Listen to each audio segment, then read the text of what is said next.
nice front and back, leader's garment. Quite happy. It's alright, isn't it? Looks pretty good in that bad boy. Excellent, I think the word you're looking for is... Look at that thing. Looks beautiful, doesn't it? Beautiful. Now, only if you're ready for this. You're not wrong, Nathan Rennie. That thing did look beautiful. Welcome back to the OTB podcast. You're here with the host and only host, Red Dog. Here with me today is the actual host, Kerry Burgess. How are you? Great, Red Dog. The original and still the best podcast. Thanks for stepping in for that intro. Then we're working through some technical difficulties and you nailed it. I just thought we're all standing there. We're all just kind of sitting around staring at the screen. So I had no idea what was going on. So well played. Yeah, we're back. What a weekend of racing. Maybe the best World Cup ever. I don't know. We'll debate that as we go. But I mean, the man who put that in the group chat himself, Lester Perry. How are you, mate? I'm here. Hello, boys. I'm great. Yeah, good. Yep. And ready for what ablution block back. are you outside today? Pardon? What ablutions block are you outside of today? No, this isn't my lounge. This isn't my house. Okay, right. Yeah, okay. It's in the comfort of his own home. He's not in Fogamatar this week. I'm actually, yeah. Sitting on the And toilet the intro's playing again, mate. Shut it down. All right, intro's back. I don't know how to stop it. Is it stopped? We need a new sound, man. Yeah, good. We need a new sound guy. We need a producer for this show. We do. Also, coming back, joining us, I thought he might have been dead after what sounds like went down on the weekend. Chris Vanderkolk, how's the hangover? Well, we're on day 2, and we're doing okay.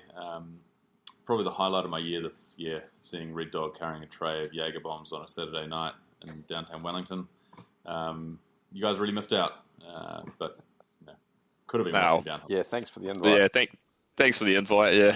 Oh, I believe me, you did not want to travel to this. Nah, to be fair, I probably woke up on Sunday feeling a lot better than you guys did, and then I got to watch downhill racing, so it was good. Speaking of downhill racing, not actually downhill racing, but Smith Optics. The choice of Dead-Eye Dick himself, Richie Rood. Are we going to see him back for a downhill race this year? I was wondering that. Yeah, we are. You know what? I saw on his socials that he's in Leogang this week, so maybe this weekend. It'll be bloody good. Would love to see him. And you know who looked good? Benoit from Accounts looked bloody good in his Troy Lee Designs gear, didn't he? All 6'10" of him. Jeez, he's a big human being, but you know what? You could take 15% off with the code otbpodcast at troyleedesigns.co.nz. So jump on there, get yourself some new kit. Red Dog runs you're running the D4 helmet. I am. You got one that's intact? Yes, I have too. That's good. Excellent. That's good. You know what else we need to push? Like, sharing, and subscribing. Sounds pretty cheesy, but This is punishing already. all these fucking people that listen to this podcast, and no one gives us rating except for Chewy Hood from like 2 years ago. Well, actually a year ago. Yeah, go on, give us a rating, tell a friend, give us a like, put us into the top of the podcast so we can get ahead of those other ones. Enough of that. On to the racing. I thought that was a bloody good race. Where the hell do we start? Anyone got any ideas? Any Should we topics go to with bring the up? format? KB? Should we go with the format? New format. All right. Yeah. Thoughts? Feelings? Anyone? I had some notes on this. Okay. I like the idea, but I must admit I kind of got lost when everything was on. There's a lot to follow, and I think once we get up to speed with that, we'll be okay. It didn't. That's because when it was on, you were drinking Jaeger bombs. That's why you got lost. That's part of the problem. Yeah. I like what it does to the finals. It makes it like it sort of raises the profile of that finals race. There's a lot of guys who don't get through who you'd think would get through. So it leaves just the very, very pointy end. Yeah, I was just watching the top 30 for final. Well, I mean, I actually watched most of semi-finals until I fell asleep on the couch. But just watching the top 30 for finals, I was fine with. Honestly, I could have watched the top 15 and been just as happy. I do like them kind of weeding their way, not weeding people out, but kind of it's a bit like Formula One qualifying. How like, people just keep getting eliminated. Basically, I thought it was kind of good. Cut it down to just a sharp end for the finals, and I kind of liked it. It was good to see something different. I agree. I think it has a good build feeling to it. Like the weekend, the build up seems to be longer rather than just like seeding and then race run. There's like more of a build and peaks through it, and feels like the final is more of a premier thing. It did seem like a lot of people were having, the people who weren't winning, well, right at the front of the field, were pretty tired at the end. You could see people who were just kind of hanging on. They were down the ladder a bit, but still had qualified into that top 30. I wonder whether or not they need qualifying semis and finals for the whole field. I think it would be kind of cool if you had a group of guys who were pre-qualified into the semis, and then the qualifier was kind of like a wild card qualifier. So maybe you take the guys who are protected and they don't do qualifying. Yeah, and I mean that would put the outside guys at a physical disadvantage. But if you put that qualifying, like say if you switch the qualifying and the junior finals around, because I thought that was a bit odd, junior finals the day before the racing. You switched it around and said qualifying was for unprotected guys and still gave like privateers or outsiders a chance to have a crack, then you'd end up with a situation where no one who should be in the semis misses out, in the finals misses out. Everyone in the semis is like, either a pre-qualified top-ranked rider or an outsider who's having a really good weekend. Do you end up with the Alex fail risk there, where you get a guy who's like protected and doesn't? I mean, he won in World Cup, so I'll never take that away from him. God, I'll talk about that so much if I did that. But like, he got protected because he was in the top 10, and then he kind of was a bit of a fizzer. To end up in that risk. Well, Yeah, it's That's a hard one. It's going to always be a hard one to get this right, to get it perfect, if they want to change it up, because everyone's just used to years and years of what they've been watching. So it kind of goes back to that, I guess. I kind of think having the juniors the day before is quite good. Like and I was thinking about how they've got that live on YouTube. I thought that's a really good way to market the sport because it's good racing now, especially at the pointy end. It's a bit of a warm up and it's a bit of a taster for those people who then might want to buy their GCN app or Warner Brothers subscription or whatever. They are all in those juniors. Did you watch any of that? They crashed so much. Yeah, I watched some. there was a lot of big crashes. It is kind of cool, I guess, that they have their own day. So they're not like the warm-up event. Like that day is dedicated to junior racing. And I think Loic was interviewed about it afterwards, and he said, there's a lot of juniors, he just doesn't know who's in that field. And it's making him, as a senior rider, look at the junior field. I think that's going to happen. A lot of people are going to start following the junior racing because that day will have more profile. Yeah, they're not just lost and kind of ran in the morning and untelevised and that sort of thing. So, I reckon it's got some positives there for sure. I think the other Especially spin-off when there could be as well that you start to see more and more junior guys on teams because there's actually something in it for the teams now. There's a reason to have a junior. So hopefully that's going to, potentially grow those teams. They might not be getting paid, but at least they got a free jersey. Because what would you rather if you're a team manager or team owner or brand whatever? Would you rather have a top 10 junior who's every weekend getting profile on YouTube, or a top 5 junior, or someone who's not guaranteed to make the finals in elite? Would you rather a top 40 guy or a top 10 junior? It'd be interesting to see what the like what the viewership kind of stats are on the junior racing and that. See whether whether it's really getting much return.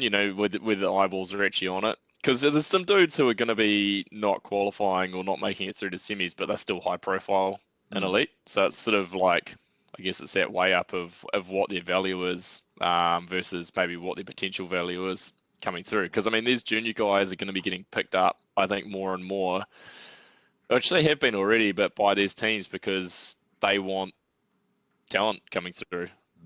They want the next Jackson and Jordan Williams and all these guys. I was going to say, Jordan and Jackson have they've done, not necessarily intentionally, but their year last year and now with the result from this weekend, that's put a huge amount of focus on what exists in that junior field, right? Like, everyone's looking at those top 5 juniors going, fuck, one of these guys could theoretically win a World Cup next year because Jordan did.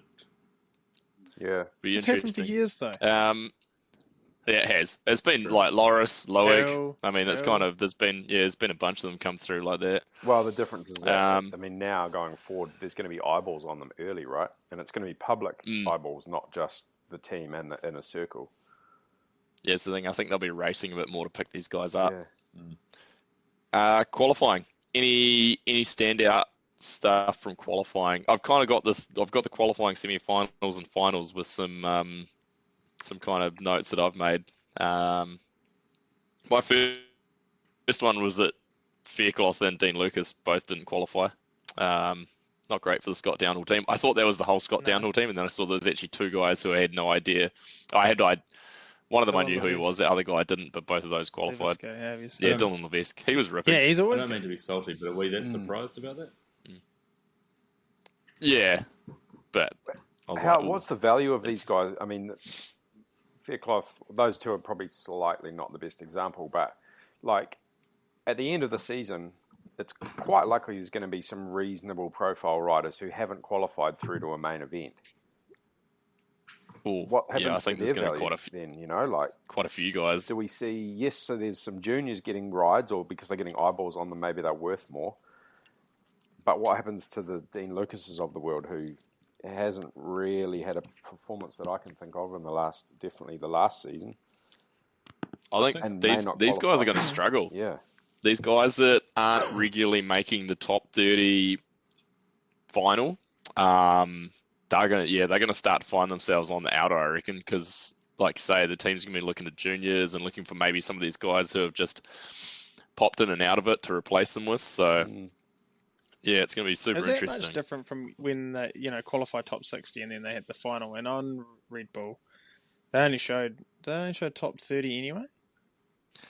Yeah, but I think there's probably less emphasis on the fact of who was live, though, I reckon. Like, because if you were qualifying, you were still qualifying. Yeah. Like, you were still making it into the finals. Whereas now, I think there's so much more emphasis on that 30 rider final that maybe those guys who aren't making it out of the semi-final will start to struggle a little bit.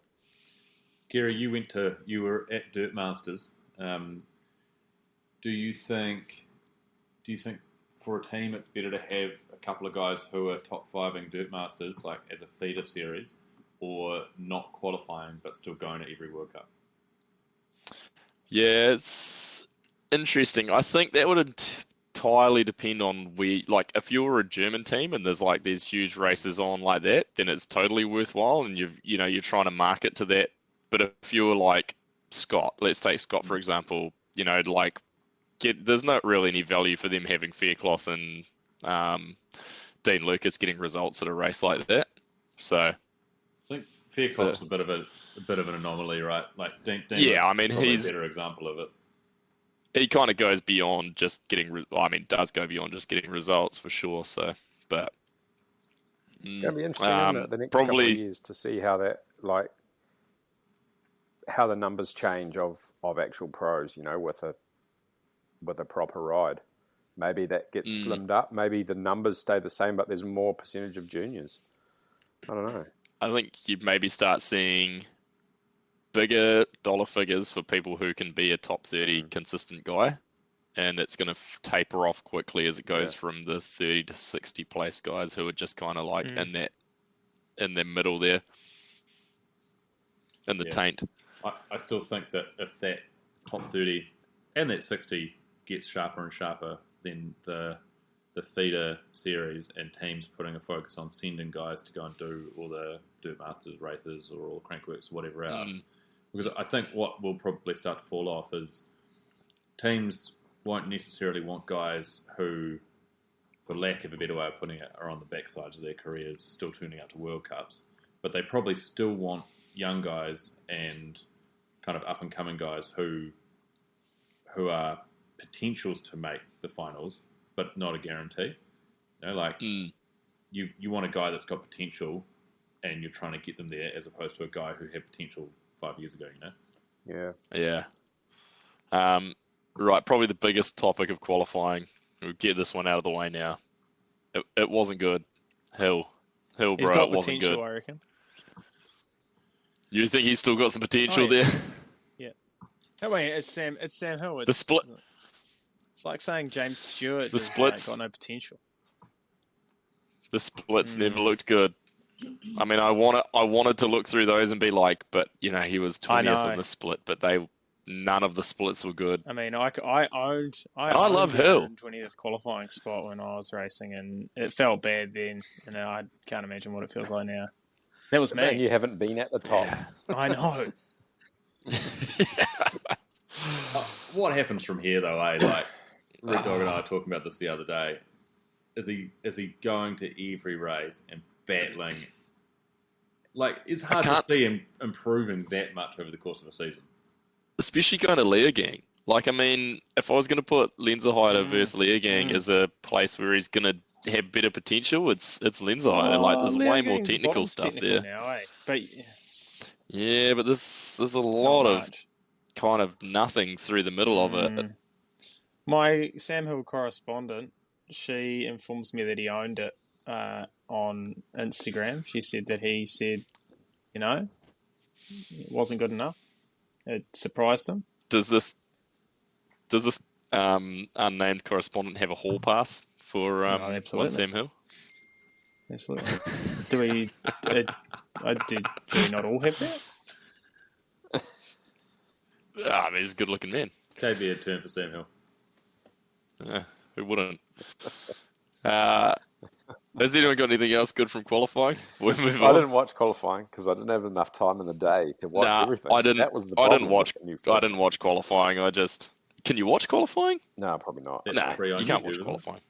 No, I don't think you can watch it. But yeah, I tuned into semi-finals because it was on in the evening, and I was like, this is super weird. There's no commentary. I didn't realize that you could have like just an ambient version where you don't listen to any commentating, and I was just sitting there watching people race, and I was like, I guess if you're like super into it, it's fine. You know, you can sit here and watch it, and you know, if you want to. But turns out I just didn't have the commentating turned on. Yeah, I watched the first hour of the final one with that same scenario, and I was like, this is super weird. Surely they have commentating by now. The weirdest thing is that KB fell asleep to that. Like, what kind of sick fan falls asleep to whistles and he loves the chain noise of the whistle and the cowbell. I was tired. It was late. It was after 10 o'clock. Up until that point, when you finally discovered the commentary, before that, had you listened to any of the commentary on any? So I didn't get commentary till Sunday morning when I watched finals as a replay. So how long did it take you before you thought, "Fuck, I'm turning this commentary off again"? Right. It wasn't good. That sounds like a segue. It wasn't good. Point. We maybe have to talk about commentary for a little bit. Yeah, for any look, I know Red Dogs out there. Sorry. Right, Red Dog, you kick it off. I'm gonna start from the top, and I'm gonna let Red Dog kick it off with his thoughts. This isn't my rant.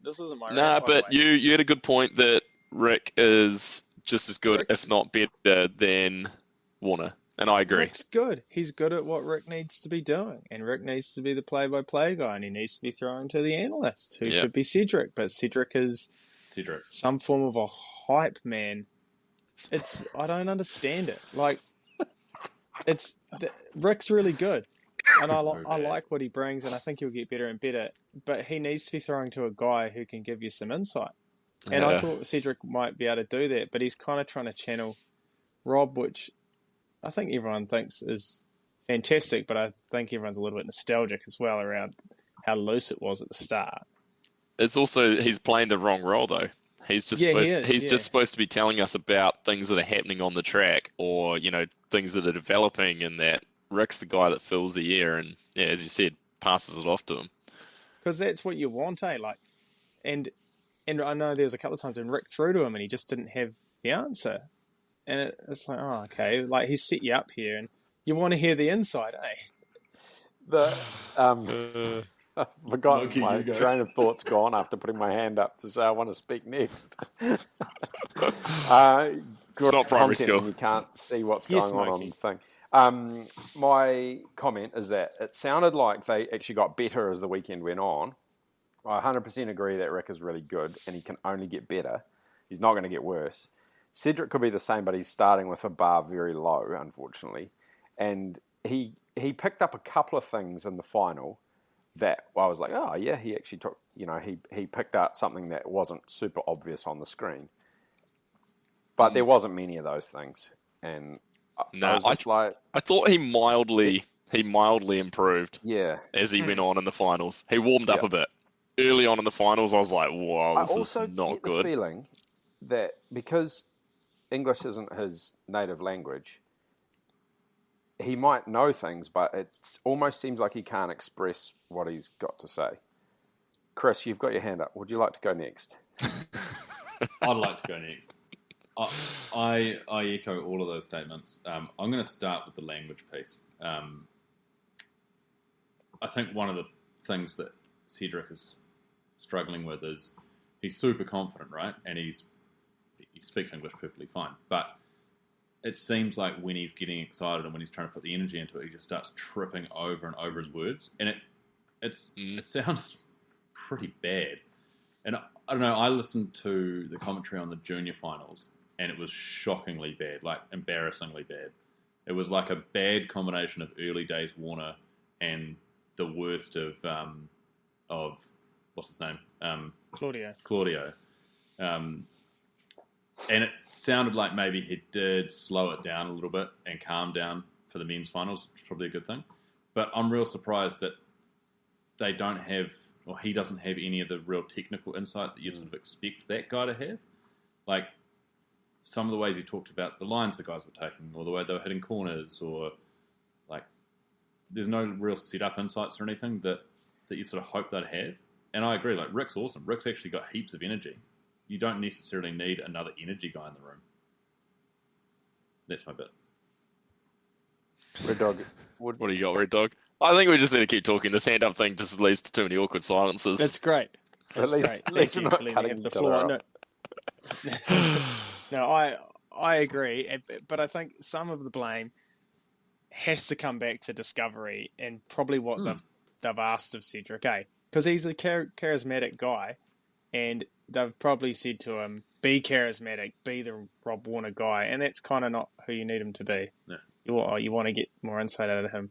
One more thing, I am a huge Josh Carlson fan. I would love to see him get some time in the commentator's seat.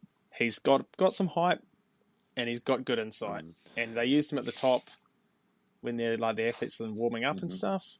And I think he was maybe underutilized because I reckon he had more to give than that.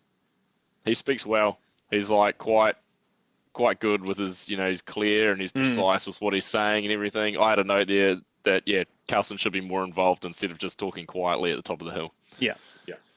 Because that was what he's doing. It was like, you could notice he was trying to like be really unobtrusive to the riders and that at the top, and he's just like kind of trying to talk quite quietly and talk about what they're doing over there on the side of the warming up and that. It's kind of like I'm Steve Irwin. Just get in there. Like, g'day guys, over there we got a salty warming up. Yeah, is that what he was like? Just get in there, Carlson. Yeah, dive into it. Get him frothing. It's going to be interesting though, like how long before the riders start saying, "Hey, we don't want media at the top of the track before we're dropping in for qualifying runs or whatever else. Like they're warming up. I just need to suck it up. Yeah, Yeah, fair enough. and I'll they're give you kind that. of like it's part of the whole picture, right?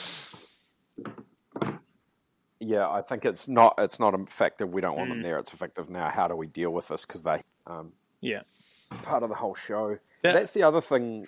Sorry, I didn't put my hand up, but that's the other thing which I think is like I kept having to remind myself. We are no longer the target audience for this show.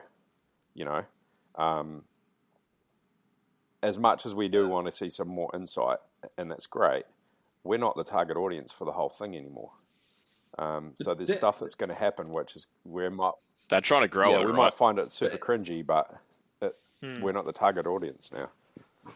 No, so I get what you're saying, Moki, but if you're not, say you're a mountain biker, you're a weekend warrior, whatever else, and you decide to start watching some racing, or you've been watching some road cycling stuff on GCN, and you start looking at some downhill. I don't understand how Cedric, particularly, is going to be any better for that audience, because it's.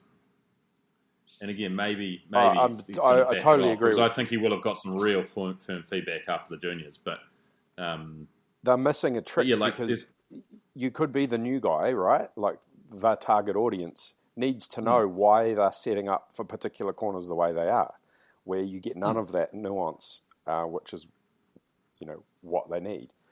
But I 100% agree. But all I'm saying is that you kind of got to temper it all with the fact that we're no longer the target audience, so whether that's to do with the commentary or the interviews at the bottom. Are we dinosaurs, Moki? Are we over the hill? We had potential. No, well, we're enthusiasts. Sure felt it's like not, it on the package now is not for enthusiasts. It's for like fat American dudes drinking Budweiser on their couch on what's that, Warner Brothers Sport or whatever it is.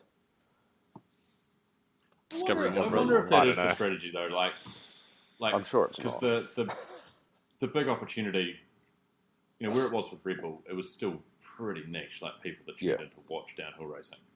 The next wave of that is still like keen mountain bikers or maybe road cyclists that have gone and bought a mountain bike to spend on the weekend. But if you look at, say, the Tour de France, right, the people that follow that religiously are kind of like us, but then they're able to balance talking the technical and talking the real intricate stuff with a good balanced show that anyone would enjoy watching. And I know it's a different type of racing, it's easier to commentate on and everything, but they still balance that technical and that kind of entertaining really well. I think if you speak to like a real hardcore roadie enthusiast, they think that the commentary on the tour or whatever that in the general channels is pretty tame and pretty low bar. Yeah.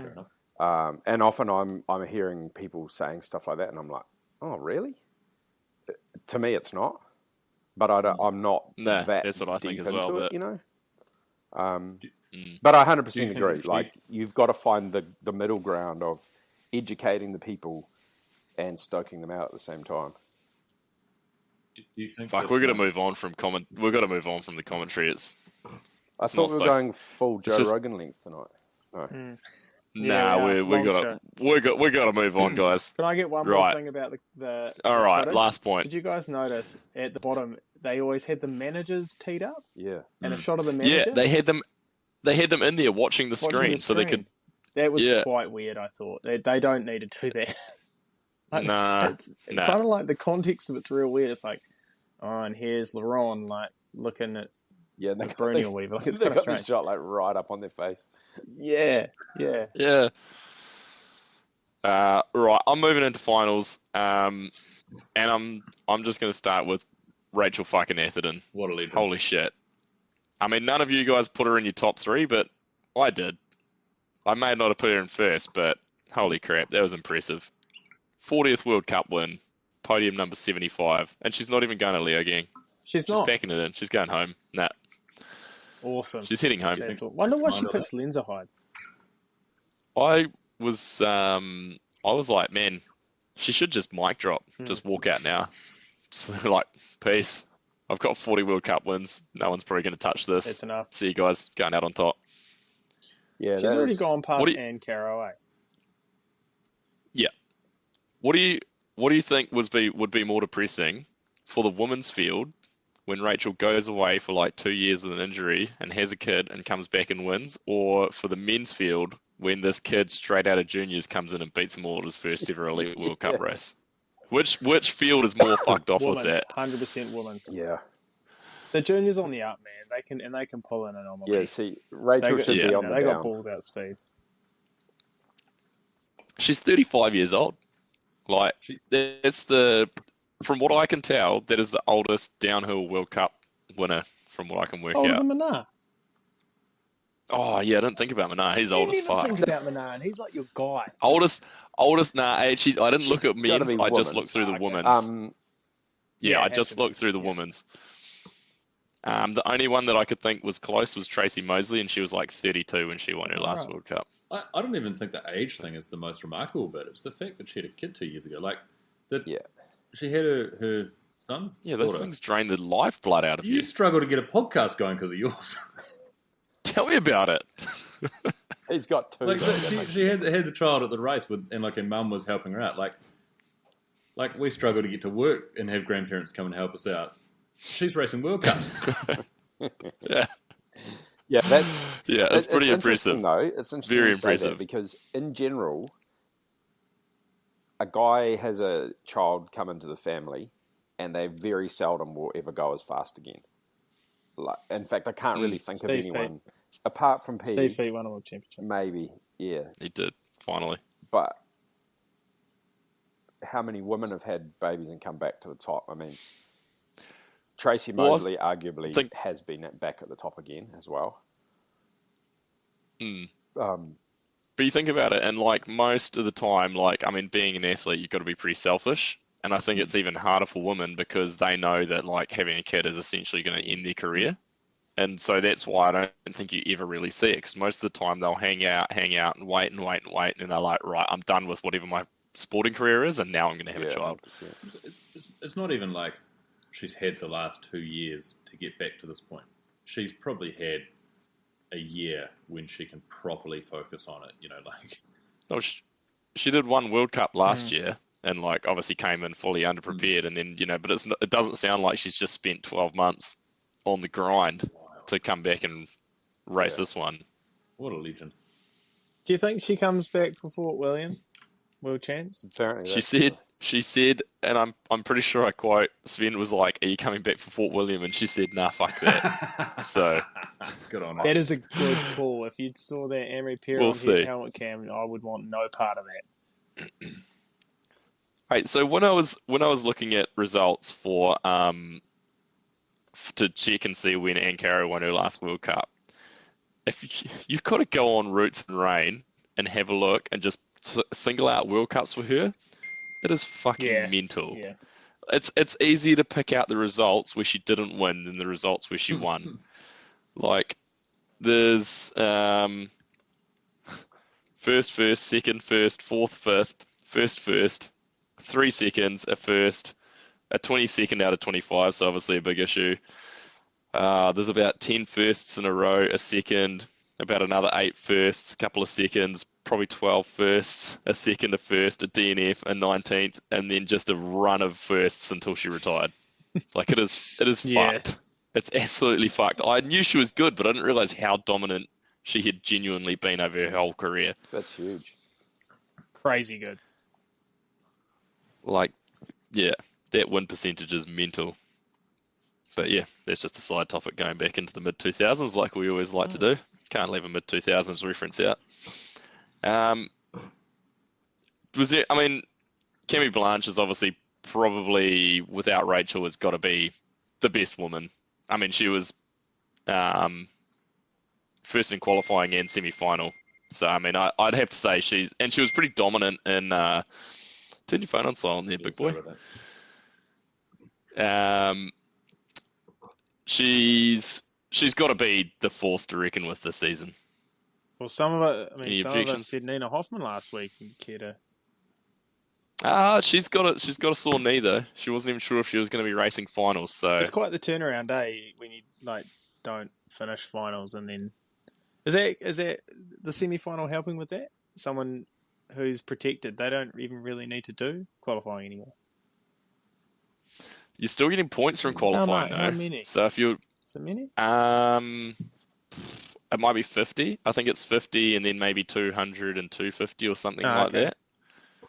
So there's still a gap in there.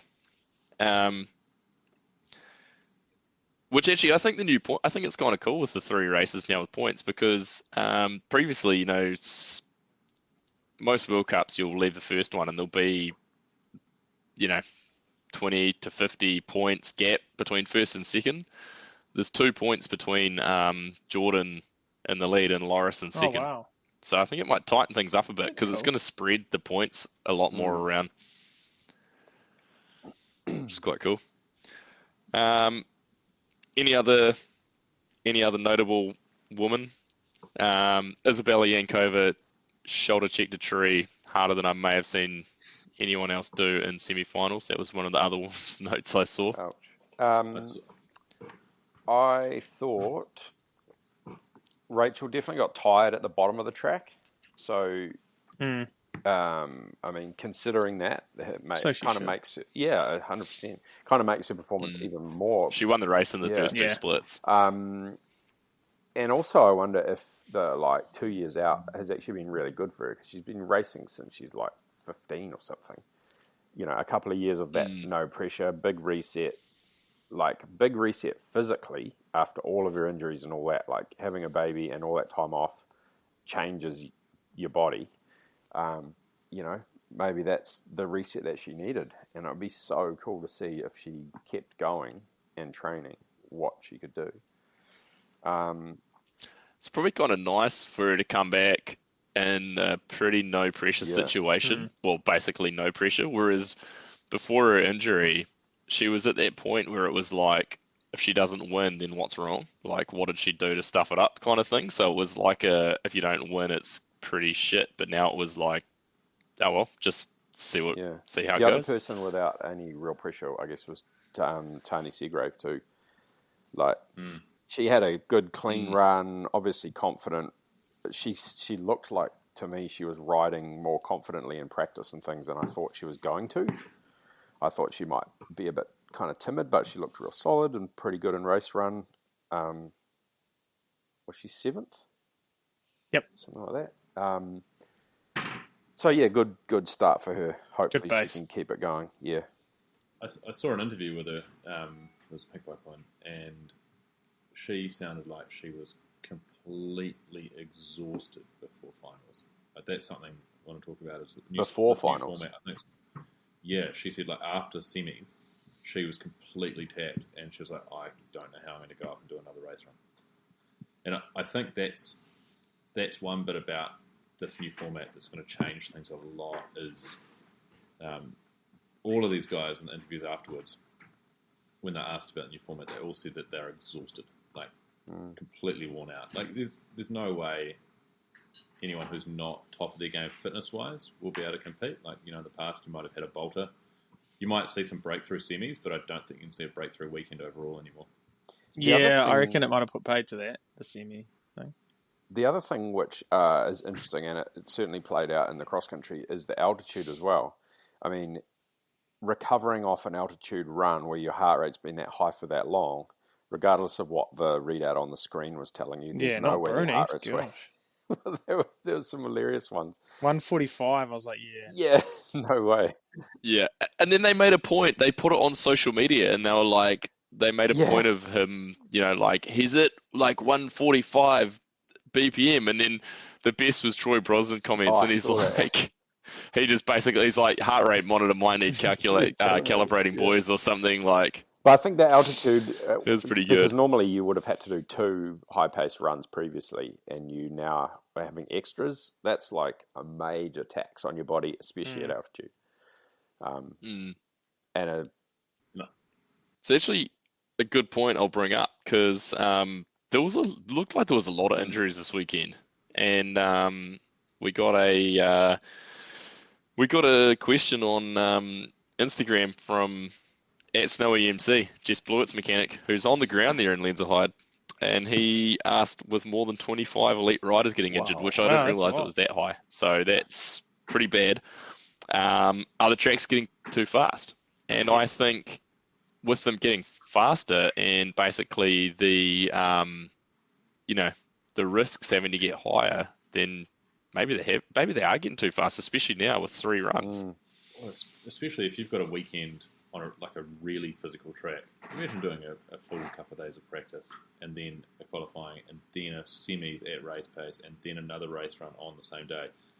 Like, I reckon we could see some big crashes that just come from fatigue. Yeah, people I agree. blowing a hand or whatever else because they're going to be pushing as hard as they can. I don't remember seeing anything big in finals, but there was definitely a couple of small mistakes where you could probably just put it down to the fact that they were tired. Like Angel's crash was probably just a momentary lapse of concentration, kind of just got offline and just washes out, things like that.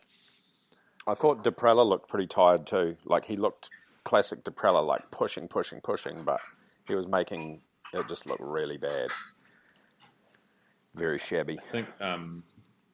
I think one of the things that stood out to me about Jordan's run was he's so composed and so stable and stuff, and I think very efficient.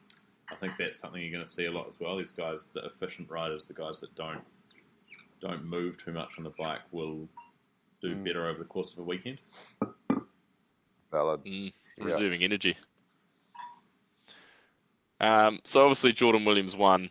And can I just one more thing on the woman? We had Okay. It wasn't the elite woman, but we had a New Zealand winner, and we haven't touched on it Oh, yet. yes. I actually literally just looked at that on my notes and I was like, we haven't even talked about Eris winning From Wellington junior too, women's. home It was, of downhill New Zealand guys. I mean, Wellington's renowned for its downhill. Absolutely. Obviously, that's where all the pros live over the summer, right? Forget Queenstown. Yeah, that was cool, man. What a legend. But she's a ripper. Like, she's been going super well in the Enduro. Now wins her first ever downhill World Cup. Like, there's should be a pretty bright future for her, I reckon. Yeah, absolutely. She's gnarly too. She's been gnarly for a long time. Yeah. Oh, I somehow, like, I've been following her for a few years on Instagram, and even like when she was still seemingly, I mean, I don't know how she turned from like 8 years old to like 16 or 17, however old she is now, in what seems like about 3 years, but she was like ripping, just like absolutely ripping on little 12-inch BMXs and stuff like that. Like, she's got some good skills She on had like it. a Jackson Goldstone style video. Remember years ago? Yeah. It came out on Pink Bike and it was in Rotorua or something, and she was absolutely ripping on like a run bike pretty much. Yeah. No, she's that was pretty cool to see. She'd qualified second with a crash, I think, and then took the win. So that'll be an exciting one to watch over the rest of the season. All right. Back to where I was. Jordan takes the win. From what I can gather, from what I can remember, this is the first. Well, it's got to be the first time a junior's ever come in and won the first World Cup race as an elite. I couldn't think of anyone else that's done it. I think Lester's memory might go back a bit further than ours. He's pretty old. Maybe ever since the junior designation existed, like. Well, I don't even remember. Hill didn't even win a World Cup round his first year. There's definitely been Volu's won overalls when he was in junior. Like, he won final, fastest run of the day kind of jazz while he was a junior, but not when he was straight into elite, I don't think. Manar won the overall his first year in elite. He didn't win elite. A race though, did he? Out of juniors. Nah, he might have won Montserrat. Actually, you might be right. The final.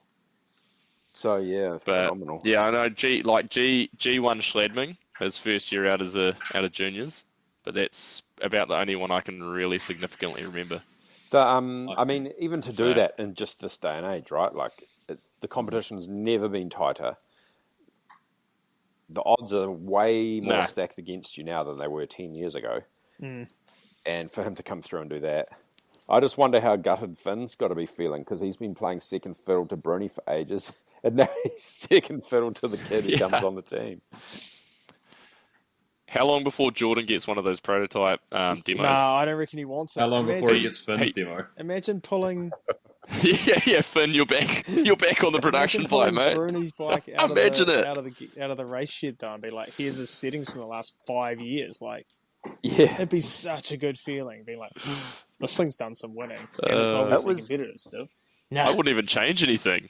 I'd change myself to ride that There was a bike. probably been comment to made. inside 5 times. There was a comment made there that his demo was actually a custom-sized front end for him, Yeah. Really? Yeah, which is Yeah. interesting. Yeah. I read that.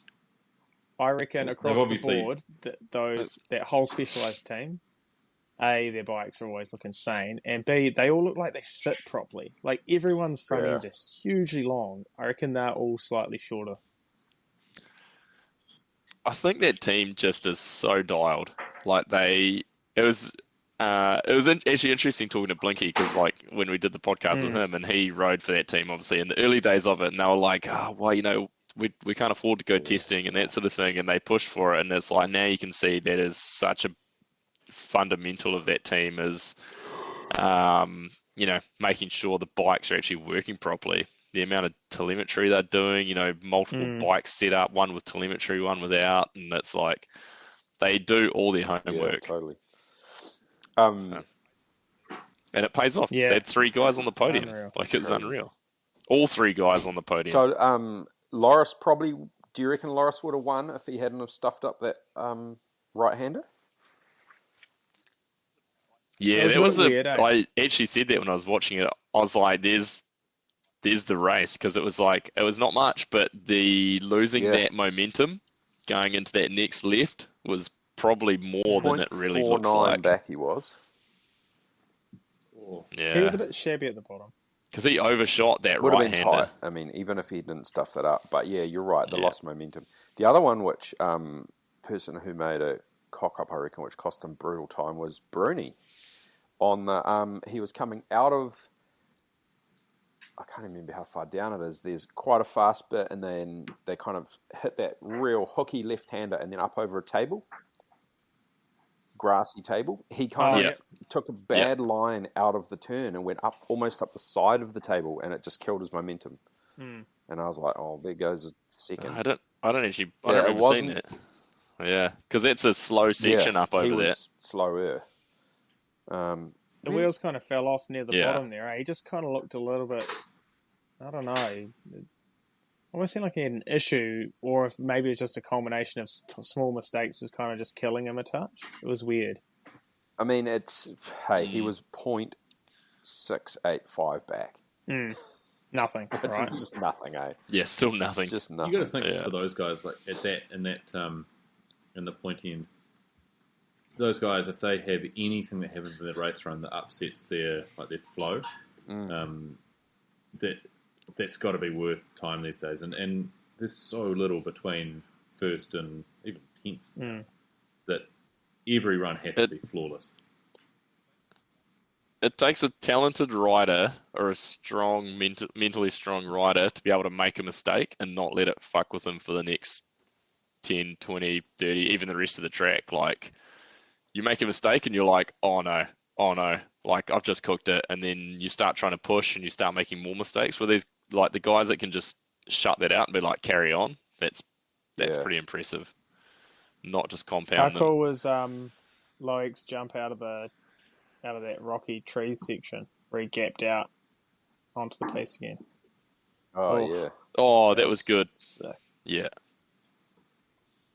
I want to see what that bike's got going on, and I want to see how the linkage is working. I'm so intrigued. I spent so long just like staring at the photos of it and zooming in, trying to work out, The Vital like Forums what's have it pivoting nailed, mate. where. Don't worry about it. Just jump I just- on in there and check it out. I'm sure it's probably got an e-bike motor or something in there. long Sure, as it's someone a would have Bosch. brought that up. Yeah, that's it, like a Bosch. Can we start a GoFundMe for tyre inserts for Manar? Because fuck, that was not good. Actually, that's interesting, eh? Do you guys reckon that there's been more, since people started running mullet setups, there's been more rear flats? He's on a 2.9 setup there, isn't he? For- He's on a 2.9, Yeah, he's a but there's full lot of 29er, rear flats. Yeah. Yeah. I don't know. Maybe. It'd be interesting to someone to go back and watch all I of don't it. know. Well, I mean, that was the whole 29er thing, right? The rollover, they were better rollover over bumps, square edge bumps and things. So maybe you're on something there, Lester. Going so fucking fast these days that you hit anything that's a bit too sharp, Yeah. it's gonna blow. Yeah. He said one of them was a broken rim though, That was- which I don't believe that at all, Kieran. It can't have happened. That was that was qualifying, and then he just flattered I thought both semi times was in the rim. semi-finals and finals. So he had three runs of like shit going wrong on his rear wheel, which is it's pretty unusual. That's bad. So Must have been his Do you rebound. think watch out for the GoFundMe link in bio. he We'll holding get him out some hope for the inserts. rest of the season for your guy, Kerry? Look, I'll be honest. I actually thought he looked a little bit It's stiff. like 45. He's definitely starting to show his age, but he's still going really fast. Like his first couple of splits were still pretty decent. There's some pace still in him. Yeah, he does. The old boy's still got some pace, so I'm not ruling him out. Can But I he does rule need a out tyre insert. ever getting them to have their name down their leg ever again? Yeah, I'm not a fan. Yeah, I'm not down with I that. remember What are Look, we doing? Why? Do you remember Cannondale? Cannondale a couple of years ago, their like free ride guys had Cannondale down their leg on their pants. Yeah. And I was like, oh, that They looks still do. sick. That's cool. yes. But yeah, not when you've got your name down there. Especially in some of those colours. I wasn't a fan of Laurie's kit. That kind of goldy calf scours brown colour. Calf Not a fan. scales brown. Is that Yeah. That is that a reminded me Pantone colorway? of, remember the helmet, the Quiet House helmet that I did for Cam, and it kind of had the green. Oh yeah, like, that running thing was down it? awesome. Reminded me of I that still colour. call Yeah, It was yeah, I supposed to remember be that gold, thing. but it came Iconic. out as calf Oh, scales. it was so cool. Just- It was I didn't so realise that. cool though. Betty still has that. I've always thought that you should do a reproduction of that helmet. Yeah, Like, you it's should. a good. Maybe you can get Troy onto it. It could be a signature D2 that they could re-release. We'll just I nail gotta the say, colour you're, this time, though. The We need the, some the OTB Troy Lee back helmets. teams. So we need to get some T-shirts out first. Let's not get too ahead of The ourselves. Troy Lee back teams all won the kit this weekend, and probably this year. They looked great. Troy Lee wins League at every race. They were a bit It's a wayward for no-brainer. a while, they weren't they? But no, they're There's some dark They're years. back on track. hands down. Depends what acid Troy's on, I think, at the time when he's designing stuff. There's been some You know, wayward years, that's for I- sure.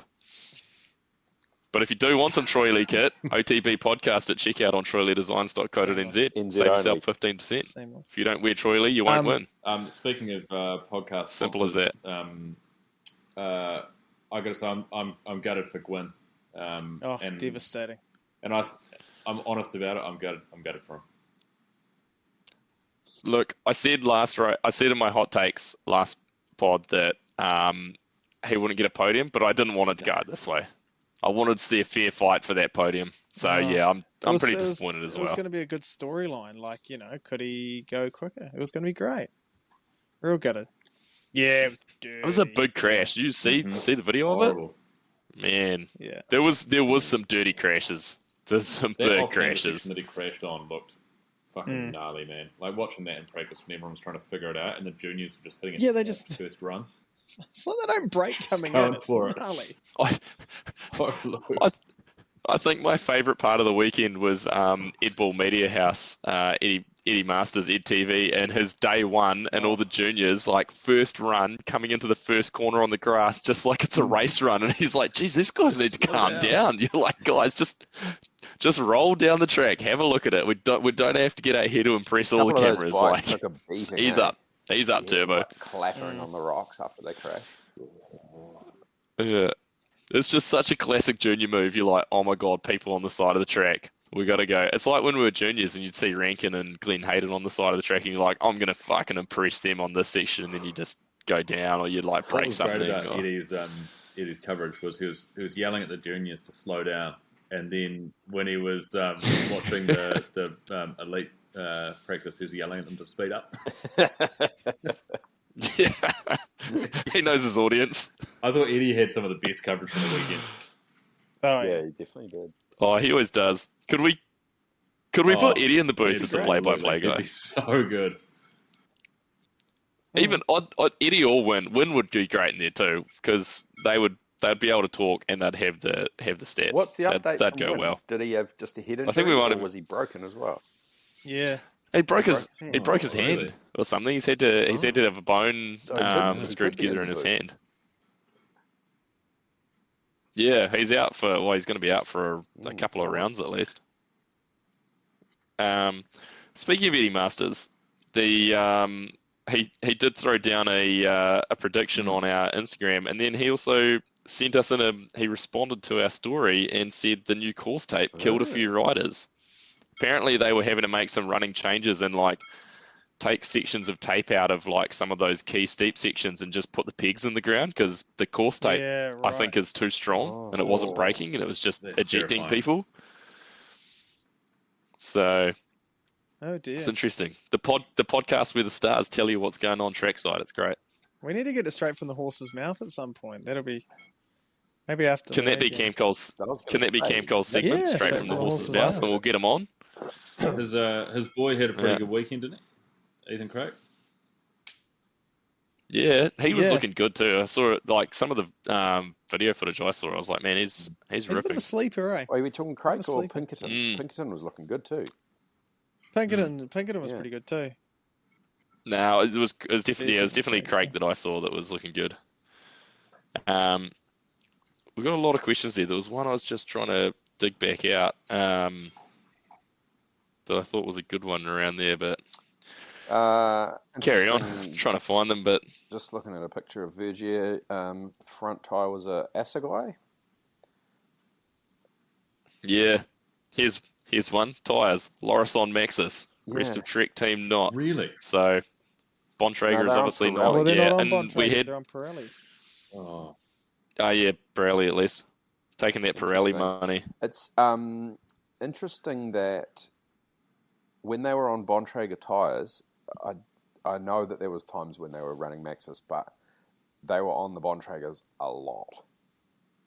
And I know that it was kind of like the specialised guys, like you have to run our tyres.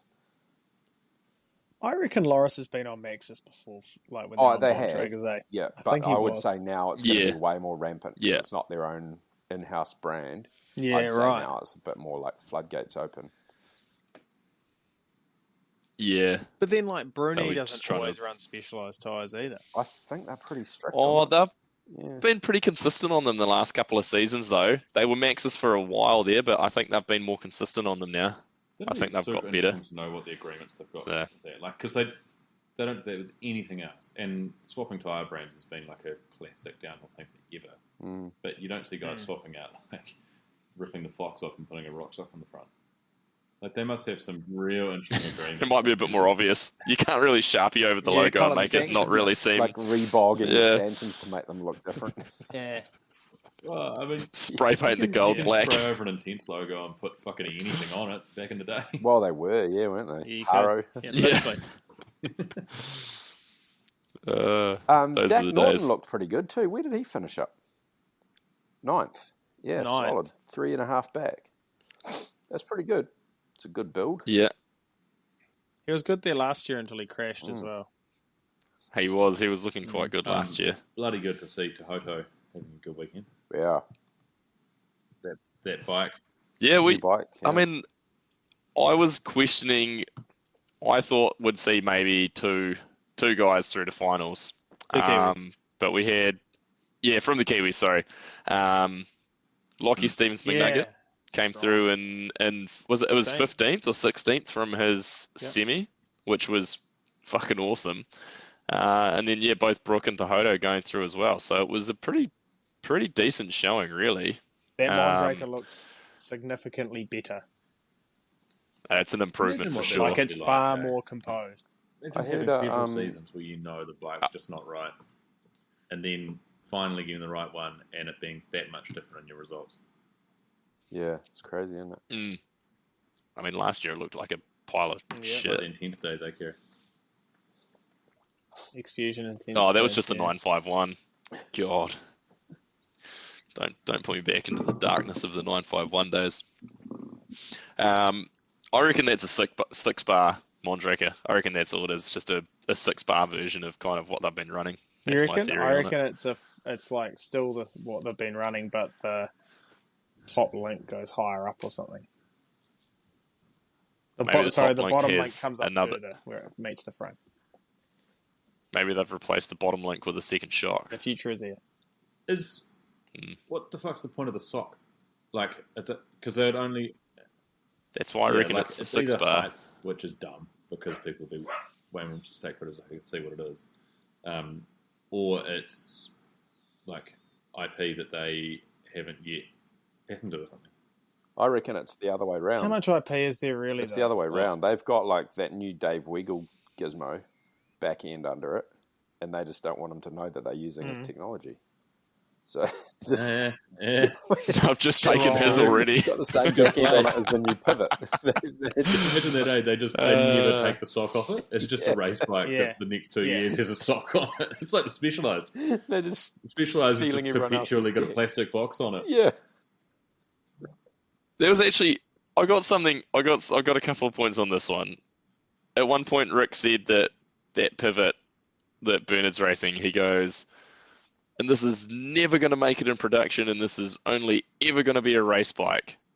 And I'm kind of like, I felt like that was a really hot take, because I feel like that's just prototyping for what's going to be a new production downhill bike. Like, you can't tell me they'd go to all that effort to not ever put it in production. Yeah, I think the owner of Pivot said that the production model would be carbon or whatever. Not that construction. I mean, it's not going to be the lugged one. Damn, That's just it's a cool. prototyping thing. So cool. This That is looks probably pretty more a good. question that Kerry, you can certainly answer better than I can. But are these guys World Cup races at a point where the type of bike they need it would never make sense to be made as a production bike? So, most production downhill bikes are bikes being sold to bike parks for rentals, and they need to be ridden by punters who want a comfortable, chill bike. Like, You know what? You kind of took my answer away already. I was going to say, there's hardly any point for these companies to even make downhill bikes anymore. Like, it's 0.05% of their what they're selling. Like, they're just, downhill bikes have become so niche that, like, they're almost, like, we've seen lots of brands, well, not lots, but there's definitely been a few key brands who have just dropped them because they're just like, we don't sell them anymore. Race chassis. You've got to wonder. So we're in race chassis era. I think it makes sense for brands to have, And it's, rather than saying they're prototypes, or they are prototypes, but rather than sort of being unclear whether it's going to be made production, just say we make World Cup bikes and we sell them to teams and we sell them to a small number of privateers and have like a privateer race program or something. that'd be, I mean, you got to think their pivot can't be 40 cheap grand. 40 to grand put is what together. they But say. But I also think Red Dog made a point earlier of like the bikes with the Specialized guys footing them better, and maybe it's to that point now almost where the pointy end of the field needs a custom fit bike. Like custom, just because their size large is a 490mm reach, maybe, XYZ rider needs a 493mm for it to be perfect for them, and maybe that's the way it starts going, some actual full-on custom As race stuff. I'd get more stoked about seeing teams pump out real niche prototype bikes than just off-the-shelf bikes with dumb paint jobs. Yeah. It's good marketing. I mean, how much cooler has it been to see like that pivot and stuff for this race than, say, the 85 common sale teams just running the same common sales? Like, I mean, those common sales, when they came out and they were prototypes, like, they were super cool to wrap your head around and what they were doing and how they were working. And yeah, it's like the custom stuff is I think the only pretty sad sick. thing about it is that there's no Kiwis bringing them back from the States and then selling them secondhand and then still floating around 10 years later being raced by a junior. Yeah. Like that pivot's not going to end up in someone's garage in New Plymouth that we're going to buy in 10 years' time and take racing. Oh, it could. It could. You Yeah, never know it's what really Eddie might nice. bring home in his bag. That, Just might have to I drop think the word to him. you guys are on the money though, like with the race chassis thing. You think about how much time and money gets Thank you. spent on dialing in a production frame to try and make it work for them. Like changing headset cups all the time and this and that and the other thing. Imagine if each season they were just like, this is the size that we need, make the bike around that size. You know, like they spend so much, they'd save so much time in testing if they didn't have all these options. Off the top of my head, Saracen, Mondraker. It's not off the top of my head. I wrote it down. Saracen, Mondraker, Intense, Pivot, Specialized. I think that's what I wrote down. All on prototype or non-production bikes. Yeah, right. Yeah, that's very true. We had a good question about that from Dylan Paulson. New prototype that you're most excited about. Which is your favourite out of those? Specialized. I want to know what the fuck's going on under there. And also the way they've packaged it so sick. Like, you know, last year that had a sock, and this year it's got this. The shrouds. These three. They've unmasked it a little bit more. Formed thing. Like, I think they should leave it on there. Just keep it covered up, and leak some fucking spy photos of a shock that no one's seen before or something. Yeah. I like the pivot. Like, I think it looks super cool, but I don't. The Specialized looks like it's a better bike at this stage. Yeah, I But agree. obviously, Specialized's got a lot longer time on the track. I'm on board. That Oh, it looks pivot does cool. look so cool. It looks so good in the lugged. I mean, the same goes for the Specialized, but I think the way the pivot's got like the kind of polished, or at least like those coloured lugs on the carbon frame. Tell you what, Look, interestingly, real The good. Atherton thing as well, right? Sorry, Moki. the Atherton bike seems to work real well too. Very well. And am I right that the Atherton rear end and the pivot share quite a bit of similarity apart from the high pivot thing? I think they are both Probably. the DW6, except the pivot doesn't actually have a pivot point in the rear triangle. It's like a solid rear triangle, but it has flex in it essentially instead of a pivot. Interesting. And it also uses that jack shaft arrangement Yep. with the two chains. I wonder what that would look like once they build Two it out of chains? carbon rather than a lug. I don't reckon it would look as cool.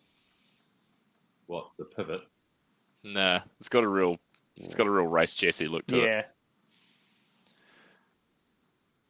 Yeah. Have we got any other hot takes from the Just downhill? one shout From out. finals? T-Roy, who is obviously I'm a big fan of. Just shout out to him. No. And a steering His damper? steering damper was weird. Yeah. But in qualifying, I was just looking at it sticks out like a sore thumb. He was slowest through the speed trap by like an insane margin, which I know this podcast is a huge my fan guy. of. He gets There's the my Kieran legacy, Bennett being slowest through the speed trap. award. Fantastic. Interesting.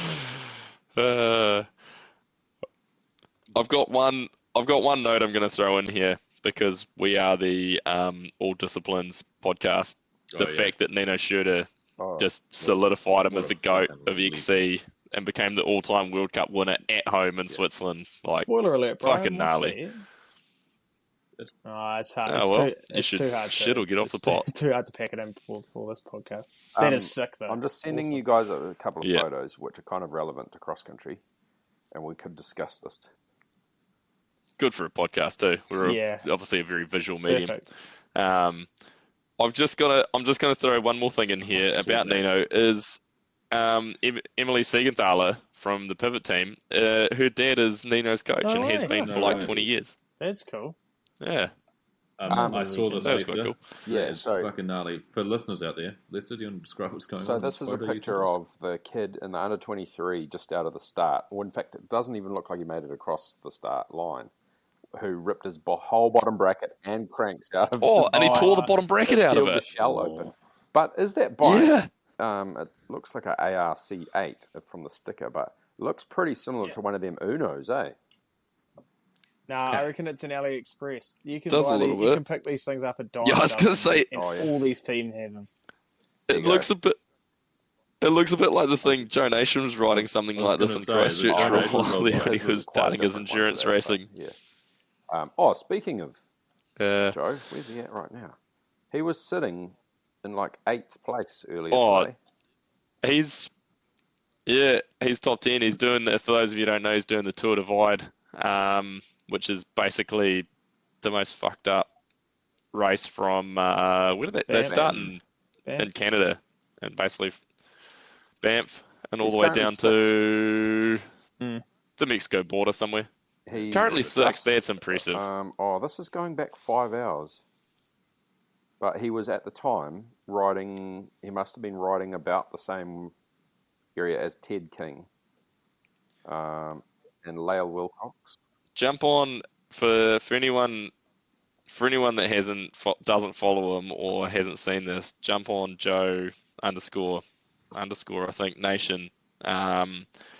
He did over the last 3 days. He did 390 k's yesterday with 4,500 meters elevation.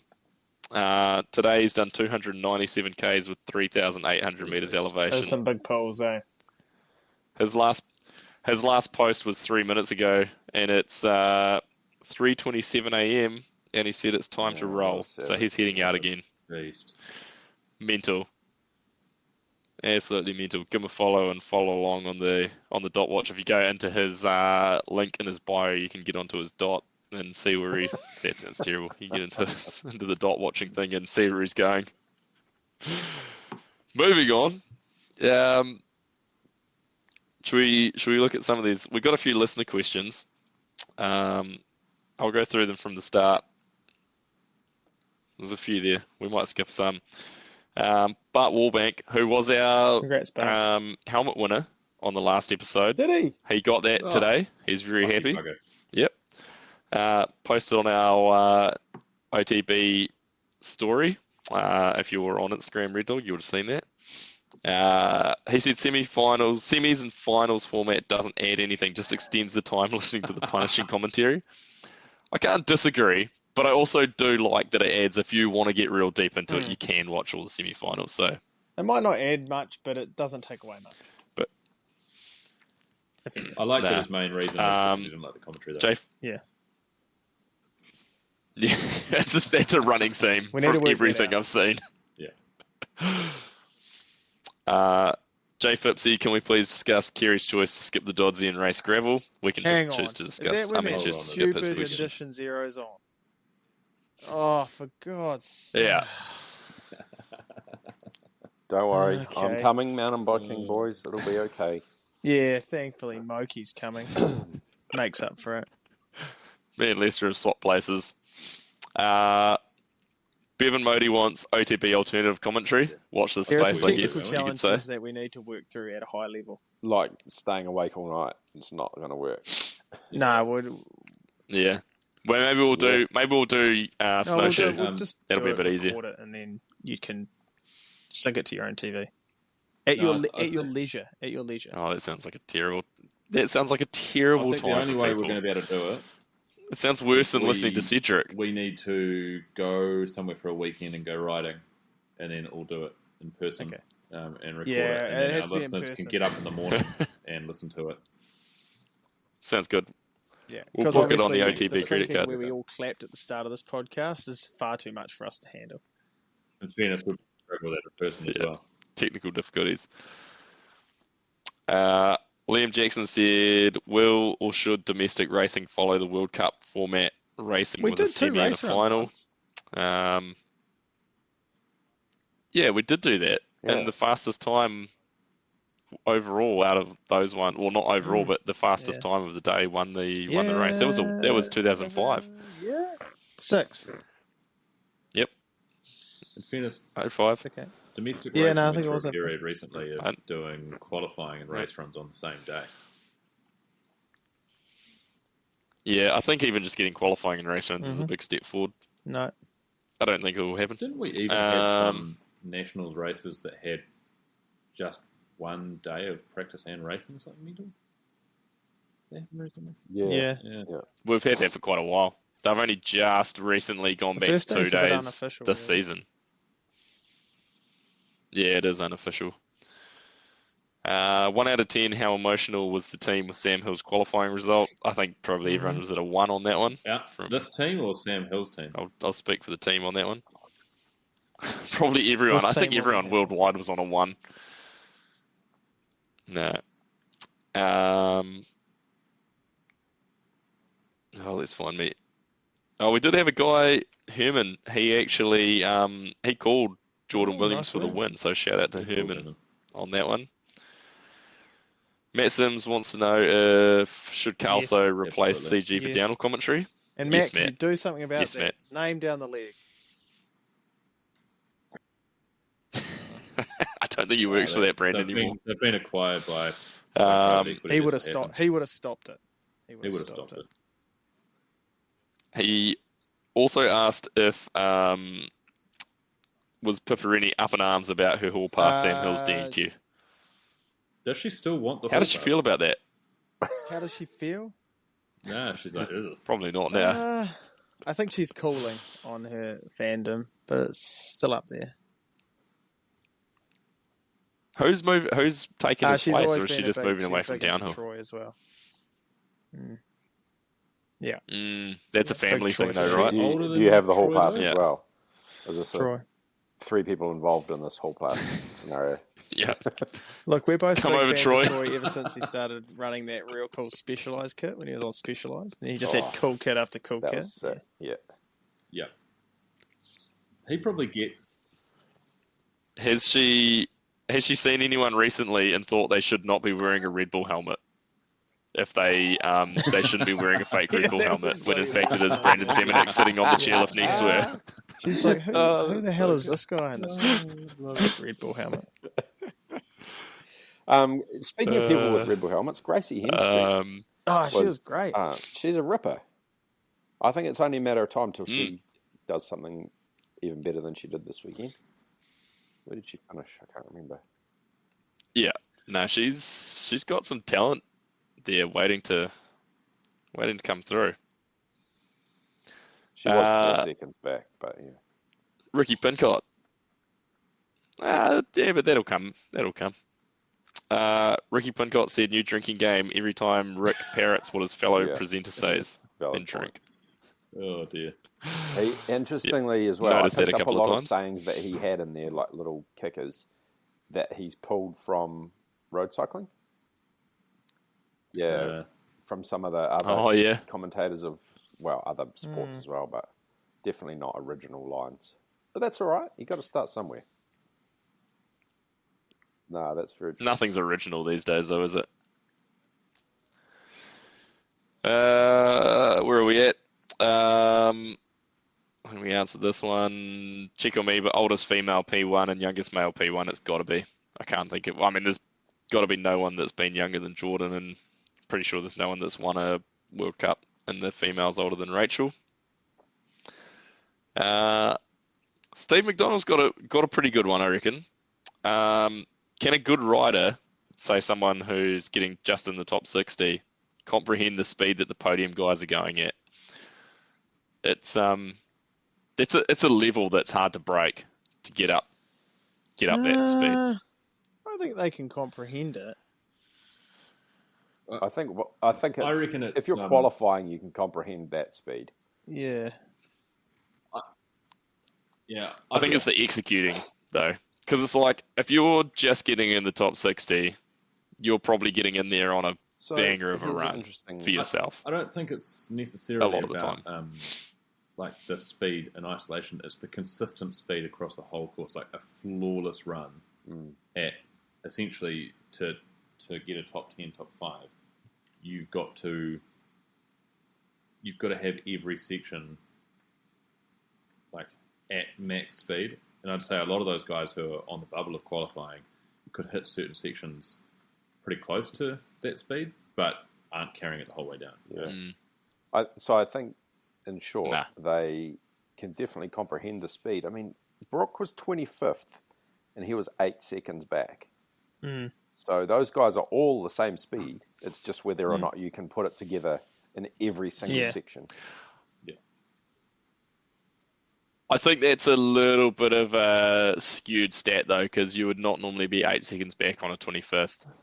Like, I feel like there was some bad runs just back inside that top 30 that, because normally, your 25th, you probably wouldn't see that far back. You can only go so Maybe far sometimes, back,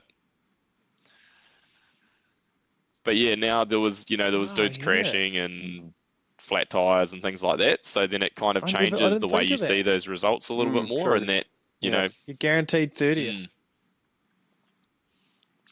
Yeah. Yeah. Which I also kind of Get like these weird because point splits.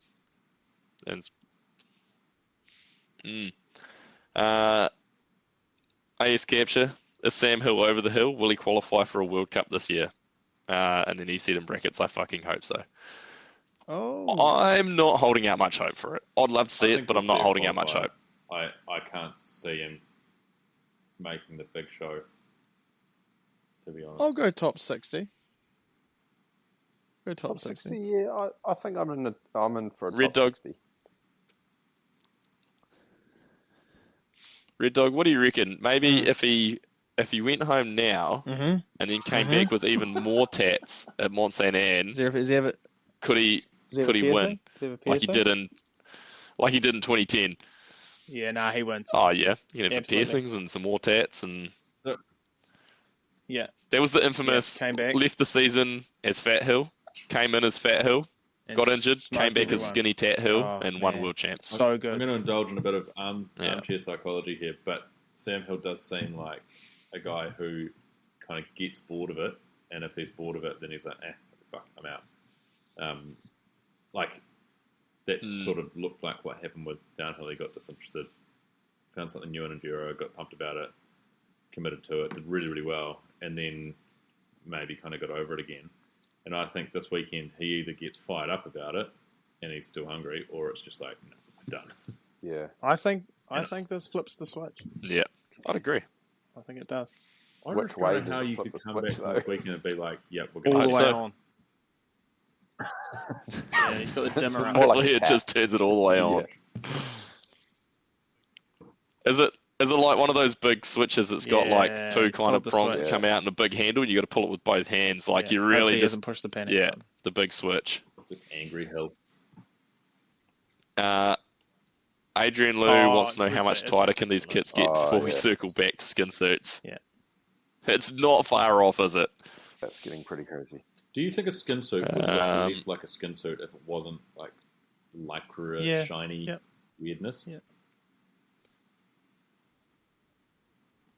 You could probably design a skin suit nowadays if you kind of did it a little bit more two-partish, so it didn't look quite like it was just one big single suit. That wouldn't look as bad, but yeah, that's probably still not valid, going to look great. Because a lot of roadies, or probably a majority of the roadies at the moment, are wearing those speed suits, and they're quite often like black shorts, but they're fully attached. So maybe that's what they need to. Someone needs to do that and see what it looks like. I think they look pretty cool, the kits at the moment. Yeah, I don't mind them. Oh God, Chris Reed's coming with the tricky questions. He'd like to hear who's protected and should they be.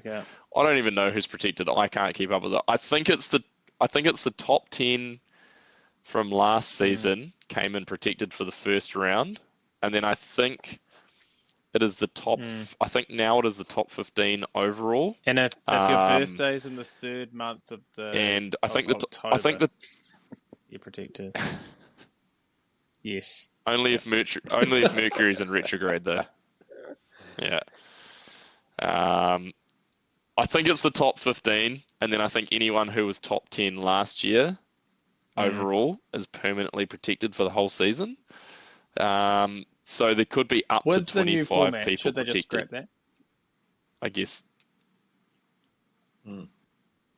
Yes. They're safe I enough. think they should protect the top 30, and the top 30 all gets automatic into semis. So it's just always the top 30 going through the semis. No. You've got the top 30 get automatic series, and then you got 30 spots to go from qualifying into. So we're just back to qualify. We're just Maybe back to put qualify. this- We're just back get to the last 80 season's qualifiers format. instead of 60. That's a great idea. Yeah. Chris Reed also asks, is Lockie Stevens McNugget to be New Zealand's best in coming years? I would say he's our next in line. He's clearly very talented. Yeah. So I think he's on the right trajectory. How did he get on? Did he race? Didn't qualify. Yeah. Yeah, apparently. I think Tohoto Not sure. see the promise that he had before that shitty bike might start to come back to back to the fore. Yeah, it'll be interesting to see how the rest of the season looks for him for Tohoto with the bike, because he went fairly well at Lenzerheide last year. He was top 20 there as well last year, so he's obviously this track's relatively good for him. We already talked about the new prototype most excited for. How much difference will Wynn's privateer prize make? Probably not a lot on the grand scheme of things, but there'll be some stoked privateers getting some free shit. Qualified Always happy with 40th. free shit. Yeah. One of the dudes, yeah. Yeah, he Pretty good. he made it through. Yeah. It might actually be it's a funny one with like doing that this year with this new format.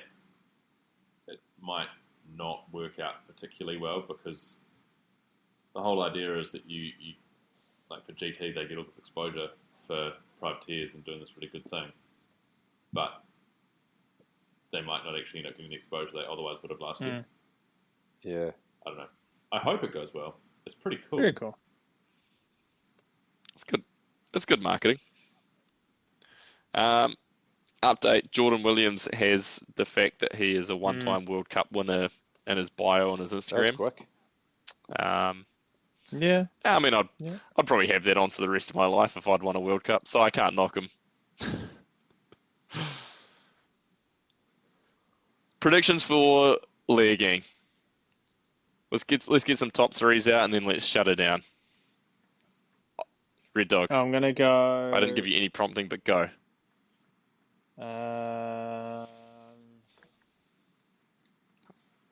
Someone does really good there, but I can't remember who it is. Oh, it might be Emery. Is he out? Emery out?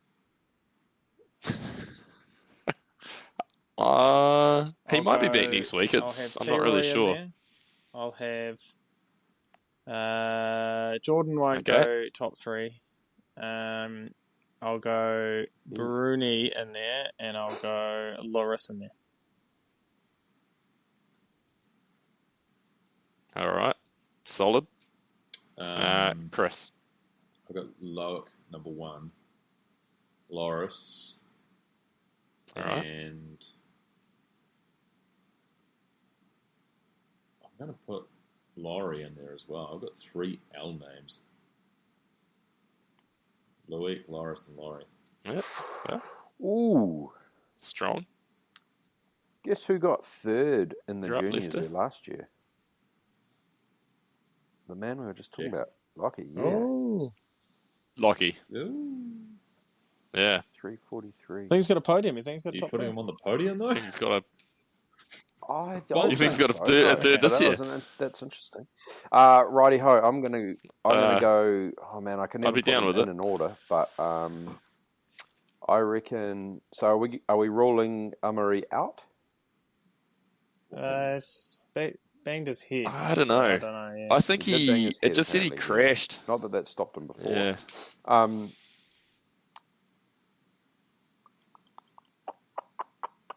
I reckon Bruni. I reckon Strong. Jackson. And Ooh, he's I reckon Andreas Cole. Oh, that's a good call. Yeah, I like that. Oh, Good see, call. I reckon he was in my when the top women, 3. I reckon Cammy will win again. We're going to circle back to that. That's all right. You throw them in now, and then the others can sort them I'll out. throw them in now. And I reckon Oh, crikey. Marine Cabarrou second. And I reckon Nina Hoffman third.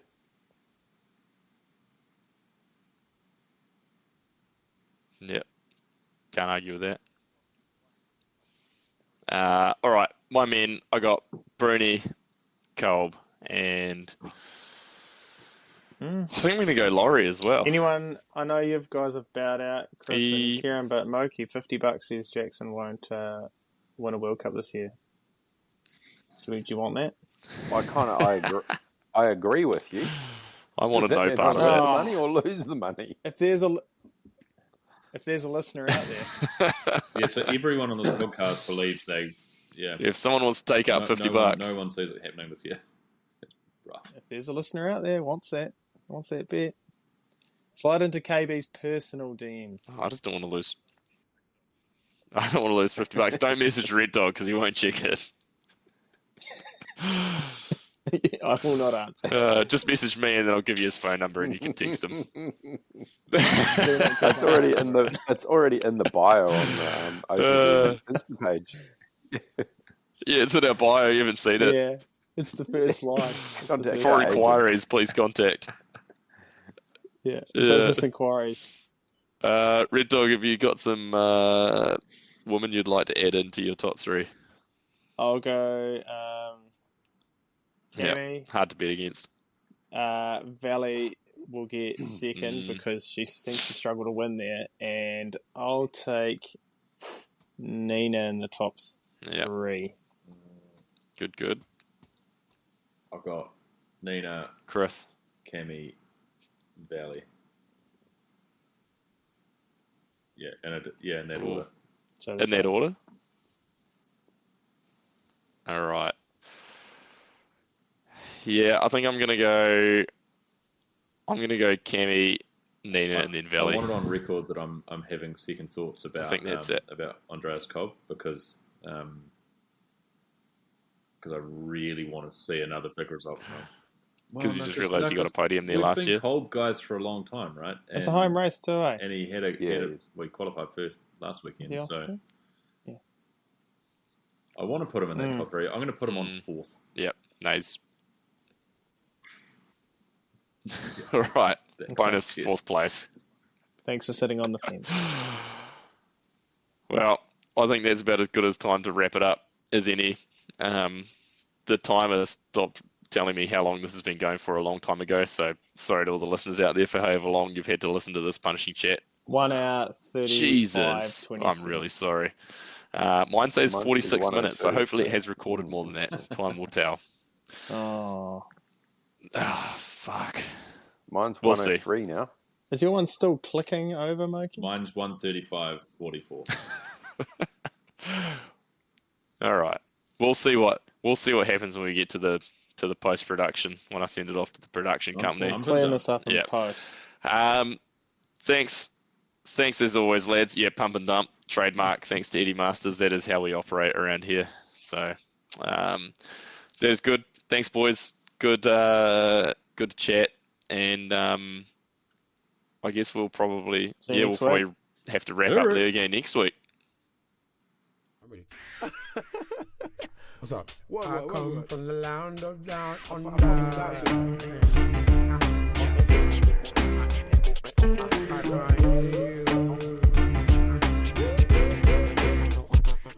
I can't hear you. What was that? I can't hear you.